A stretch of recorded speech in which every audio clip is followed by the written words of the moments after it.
Good day and welcome back to The Shed. Today we go back to 1986 to take a look at the Hugo and Nebula award-winning novel for that year, Orson Scott Card's sequel to Ender's Game, The Speaker for the Dead.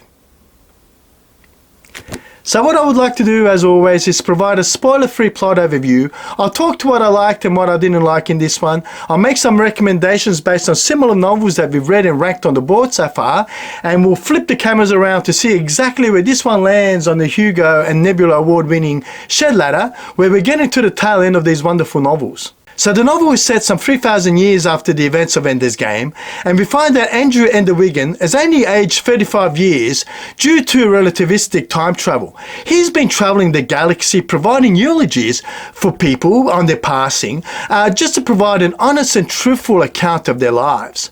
So Andrew Ender Wiggins is now known as the Speaker for the Dead, traveling the galaxy, and he's just been summoned to speak for this guy called Pippo.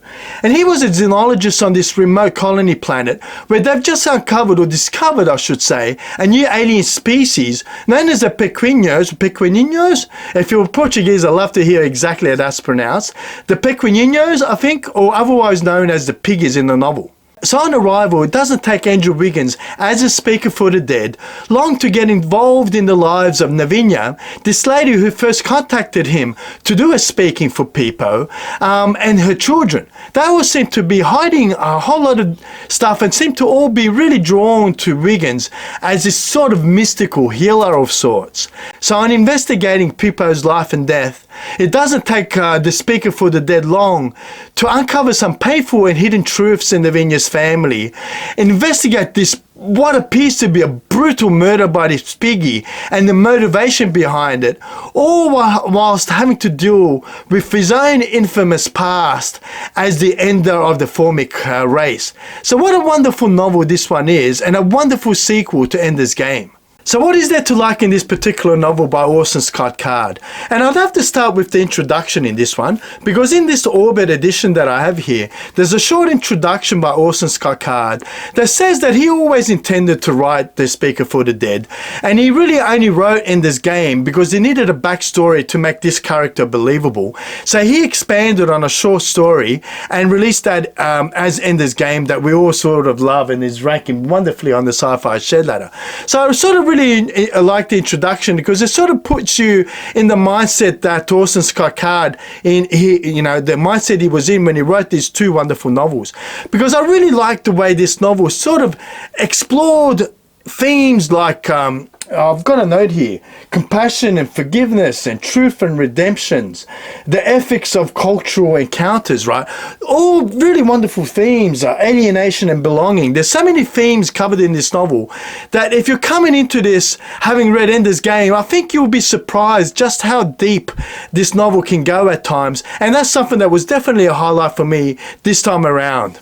The other thing I really enjoyed in this one was the alien species, the Pequeninos, the piggies, right? I don't know how to pronounce it, but I thought the piggies were a fascinating alien race, just truly alien in just about everything that they did, that I really thoroughly enjoyed. And in some ways they were much more terrifying than what we found in the Formics, the ant species that we found in Ender's Game, because they were somehow, I find that really fascinating, I guess, in science fiction novels, that the more alien, the more like us alien species appear to be on face level, is those differences that make them truly terrifying at times. And I thought that was definitely the case in this one, and I thought it was an absolute highlight for me in this wonderful novel.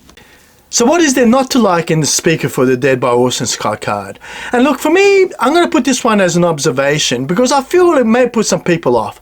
It was definitely not my experience the first time I read this back in the early 90s, nor has it been my experience in the last 2 or 3 times that I've read this particular novel.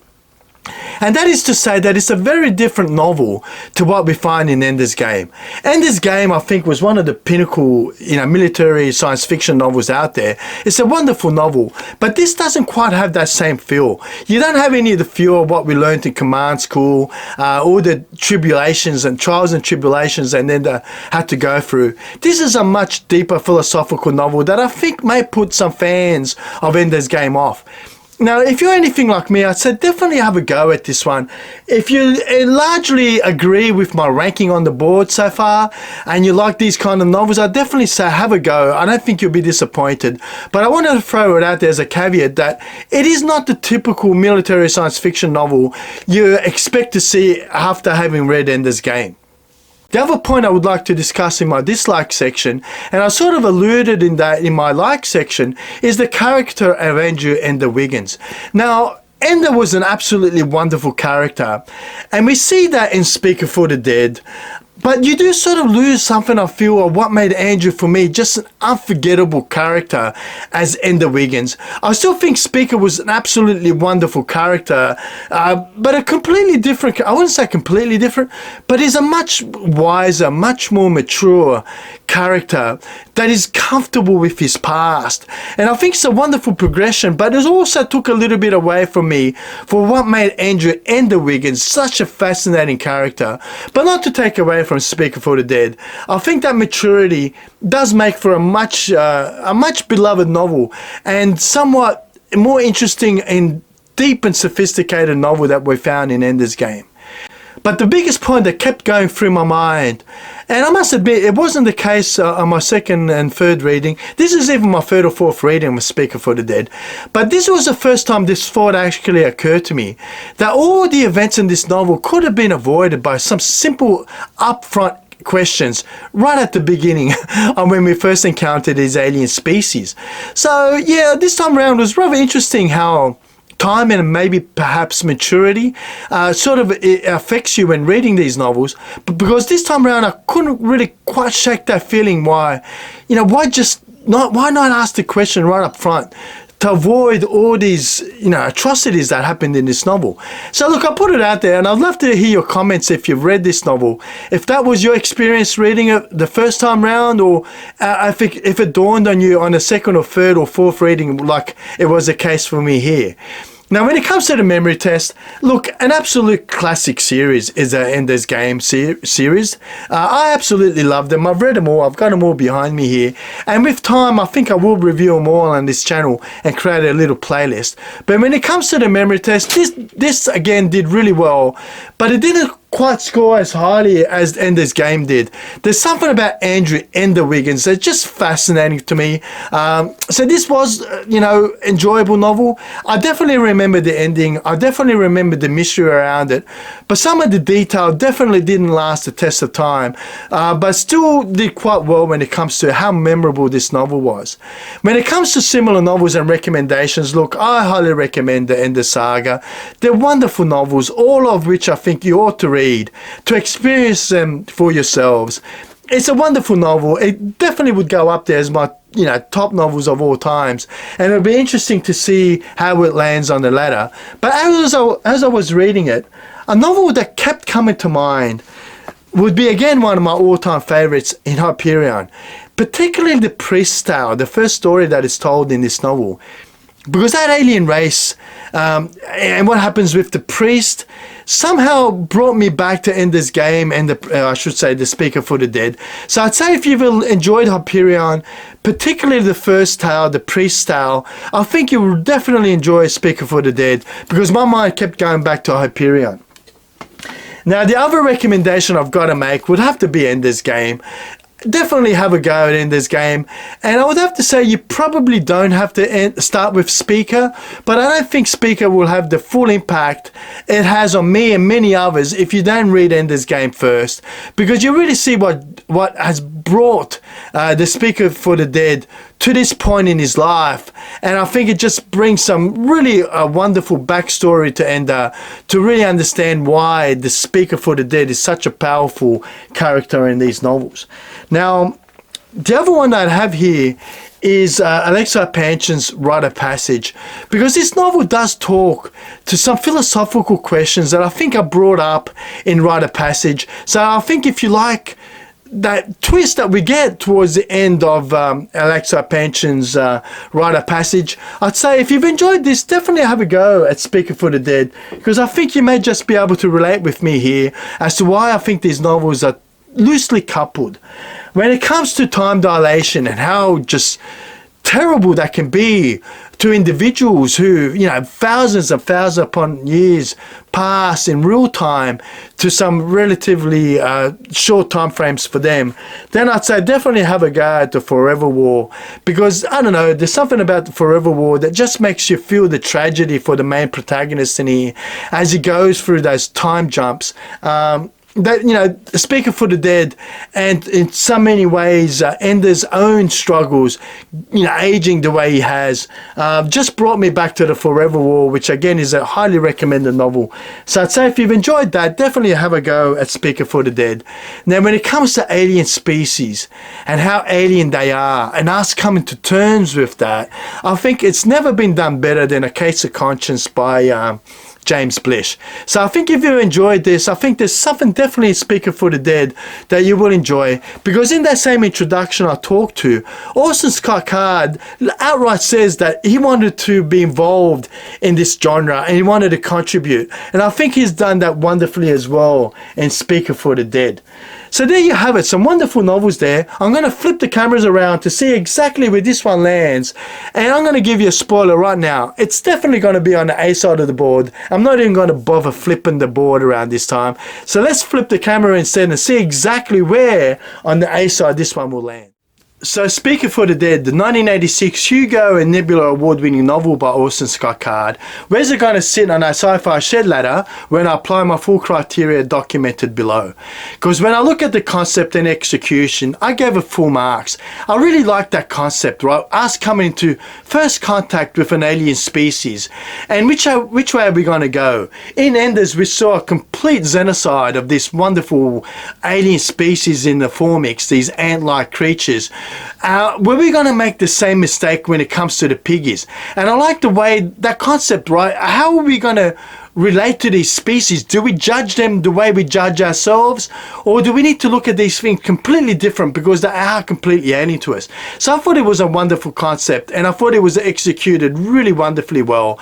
I think if you're an Enders fan coming in here, there may have been some obstacles you had to overcome, because this is a completely different novel to what we saw in Ender's Game. It's a lot more philosophical, a lot more complex than what we saw in Ender's Game. But I think if you're coming in knowing that or open to change, I think it's a novel that you will thoroughly enjoy. Again, the characters got pretty much full marks. I liked Andrew, the Speaker for the Dead Wiggins, just as much as I liked Andrew Ender Wiggins. Maybe not quite as much, so I think I gave it 4.5 out of 5 as opposed to 5 out of 5. But still wonderful characters that were found in this novel that I really enjoyed. I took a couple of points off for the writing and the plot, because I alluded to that in my dislike section, where I thought just a simple why or how could have avoided so much pain and suffering for both the piggies and the humans in this colony. So I took a couple of marks off when it comes to the writing and the plot. It got, again, really good marks for the ending. I really enjoyed the ending. No issues for me when it comes to the ending. I know I've read online others don't hold to that opinion, but I didn't find a problem with the piggies ending. I thought it was a wonderful ending. I took a couple of marks though off when it comes to the memory test, because comparing it to other novels on the board, although it was memorable, it didn't quite have the impact that Ender's Game had for me personally, and some of the other wonderful novels on the A side of the board. So where do we sit tonight? We've maybe it's worthwhile looking at some of the books that we talked to in my recommendations. And where shall we start?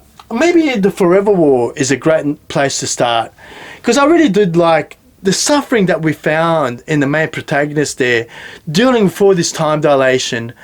But I'm going to have to say that the characters in Andrew Ender Wiggins is what is going to make this one a better novel than what we found in the Forever War. What about A Case of Conscience by James Blish? Because I really liked that exercise in reconciling these alienness to the Catholic faith, and I thought that was a wonderful exercise. But I always found that A Case of Conscience, the first part of the novel, is just top marks, 5 out of 5. But I'd say that the latter end, the second part of that novel, didn't quite have the impact to make it a cohesive, you know, top tier novel for me, as much as I love it. So I'm going to have to say, you know, I think Speaker for the Dead as a complete novel still did better than A Case of Conscience by James Blish. Oh man, this is going to be right up there, isn't it? What about we take a look at...